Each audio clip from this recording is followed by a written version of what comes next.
My name is James Rupert Maxwell Hughes, but the whole family called me Max. They always call me by that name.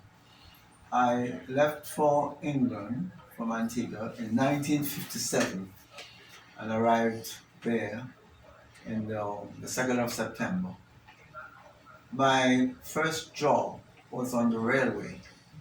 I was I was working as a shedman at the central station for the central station of the railway. And after that, I got transferred to London Road, where I worked as a shunter.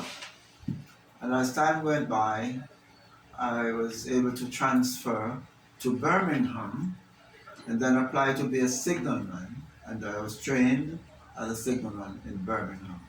I worked at Curzon Street, where the ship, all the fish would come in. When the fish train come in, I would demand the box. But I also studied to be a minister by correspondence, and left Birmingham and went to live in Manchester.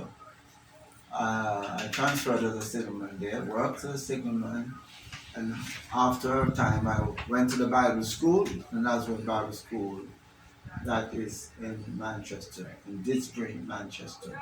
So where did you meet your wife?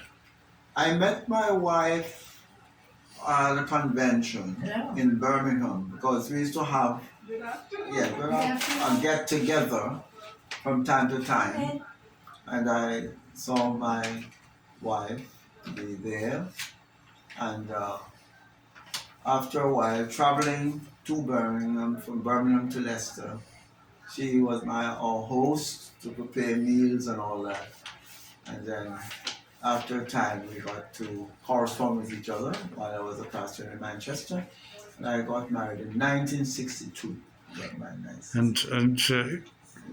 Your name and age, Mrs. Maxwell? My name is Eunice Celestina Hughes.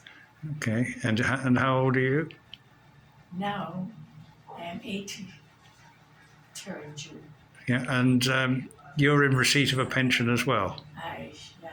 And what did you do in the UK? I was a nurse. Working for the NHS. Yeah. Yeah.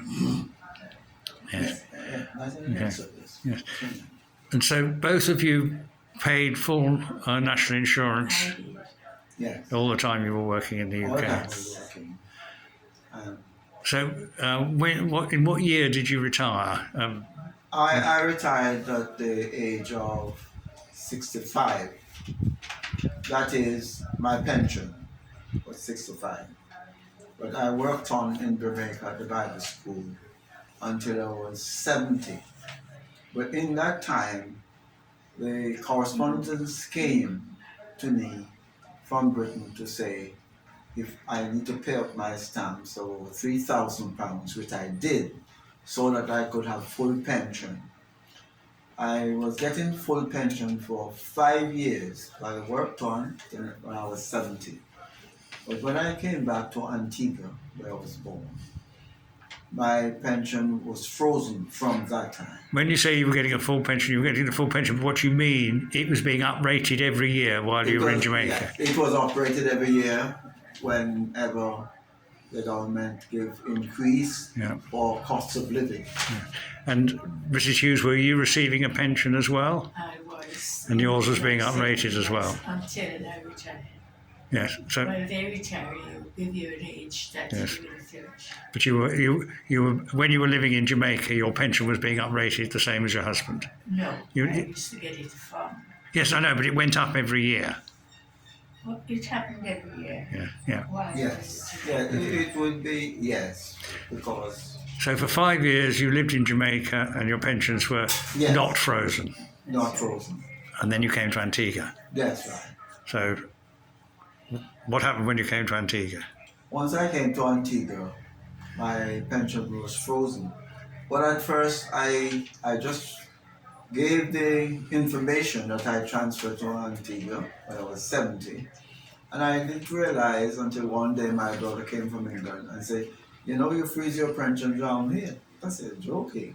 So I looked and in the paperwork that came from England and said, right, senior in Antigua, There are no more increments, there are no more increase in pension. But nobody else other than your brother told you. Nobody from the Department of Work and Pensions told you that your pension would be frozen. No, I didn't know that. So, what would you like the UK government to do? I feel that they should give us the same increment what I had for 5 years in Jamaica. Each time there was supposed to be cost of living, and the cost of living here now in Antigua is very high. It's mounting all the time with all the various problems of pandemic, etc. So we are not really getting a proper pension to live on. You know, every month I spend out nearly all I get in. It's just like I get it, I spend it. All sorts of things. Okay. Fine. Well, I think that's probably covered everything. So I'd say thank you very much, and I'll send this off to the UK. Yes, yes. Well, thank you, yes.